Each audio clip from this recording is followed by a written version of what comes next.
ऐसी गुफा जिसके बारे में बहुत ही कम लोगों को पता है। जी हाँ, मैं बात कर रहा हूँ रामायण काल की बाली की गुफा के बारे में। वैज्ञानिक बाली की गुफा में घुसे तो अंदर जो नजारा देखा उनके भी होश उड़ गए। ऋषिमुख पर्वत पर स्थित सुग्रीव की गुफा के बारे में तो हर कोई जानता है, परंतु बाली की गुफा के बारे में हर कोई अनजान है, जो अपने अंदर ही कई राज समेटे हुए हैं। इसका पता जब वैज्ञानिकों को चला तो वे भी इसके अंदर गए और उन्हें कुछ ऐसे प्रमाण मिले जिससे ये साबित हो गया कि ये गुफा सचमुच में बाली की गुफा है। परंतु उस गुफा के अंदर से उन्हें ऐसा क्या मिला जिसके बाद उनके भी होश उड़ गए। नमस्कार दोस्तों, आप देख रहे हैं भक्ति शास्त्र। एक बार सच्चे दिल से कमेंट बॉक्स में जरूर लिखिएगा, हर हर महादेव। वानर राज बाली का शासन किष्किंधा नगरी में हुआ करता था। वो इतना बलशाली था कि उसने रावण को भी पराजित कर रखा था। परंतु ऐसा क्या हुआ कि उसने अपने भाई से ही दुश्मनी हो गई, जिसके पीछे का कारण था वो गुफा, जिसे आज हम बाली की गुफा के नाम से जानते हैं। एक बार की बात है जब मायावी नाम के राक्षस ने बाली को युद्ध के लिए ललकारा। बाली उसके पीछे भागा और वो राक्षस भागते भागते एक गुफा के अंदर जा पहुंचा।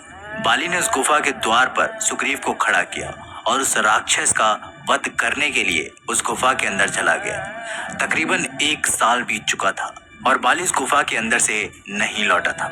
सुग्रीव को बहुत चिंता सता रही थी, परंतु उसने देखा कि गुफा के अंदर से तो खून बाहर आ रहा है। उसे लगा कि बाली की युद्ध में मृत्यु हो गई है, इसलिए उसने एक बहुत बड़ा पत्थर लिया और उस गुफा के मुख पर लगा दिया। परंतु वो सच से अनजान था। दरअसल वो गुफा इतनी लंबी थी कि उस राक्षस को ढूंढने में बाली को 1 साल लग गया और 1 साल बाद उसने उस मायावी राक्षस का वध कर दिया। परंतु जब वो उस गुफा के द्वार पर पहुंचा तो एक बहुत बड़ा पत्थर देखकर उसे भी हैरानी हुई। उसने मन ही मन सोचा कि शायद सुग्रीव मेरा शासन हड़पना चाहता है।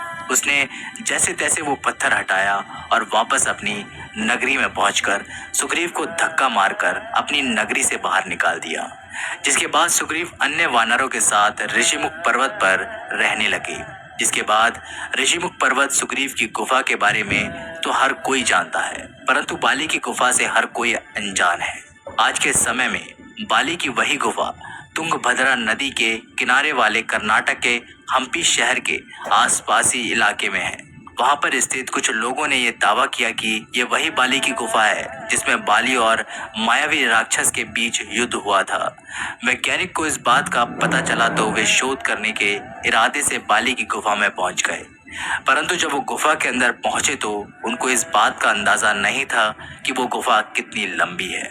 वो पुनः गुफा के बाहर आ गए और इस बार अपने साथ खाने पीने की पूरी व्यवस्था करके दोबारा एक बार बाली की गुफा में घुसे। ये गुफा इतनी लंबी है कि बाली को भी मायावी राक्षस को ढूंढने के लिए पूरा 1 साल लग गया था। परंतु वो धीरे धीरे गुफा के अंदर चलते जा रहे थे। उन्हें बस कुछ ऐसा प्रमाण चाहिए था जिससे ये सिद्ध हो सके कि ये गुफा सचमुच में बाली की गुफा है। वे 2-3 दिन तक उसी गुफा में विचरण और शोध करते रहे, परंतु उनके हाथ कुछ भी नहीं लगा। परंतु ठीक 3 दिन बाद उन्हें अंदर से एक विशालकाय नाखून प्राप्त हुआ। वो नाखून कोई सामान्य नाखून नहीं था और ना ही किसी जानवर का नाखून था। वे सभी हैरान थे कि आखिर ये नाखून किस प्रजाति का है, जिससे शोध के लिए भेज दिया गया। जब वैज्ञानिक उस गुफा के और अंदर पहुंचे तो वहां पर उन्होंने जो देखा उन सभी के होश उड़ गए।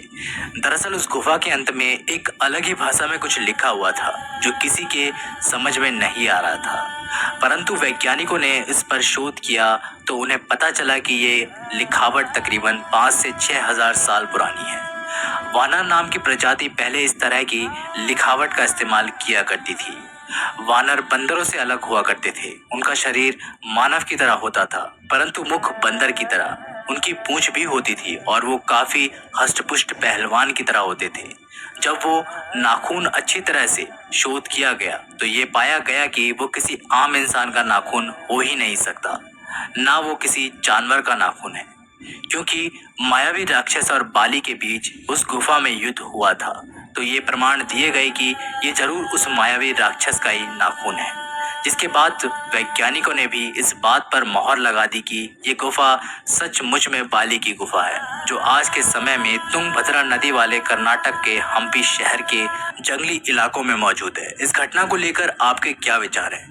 हमें कमेंट करके जरूर बताइएगा। अगर वीडियो पसंद आए तो लाइक, शेयर और चैनल को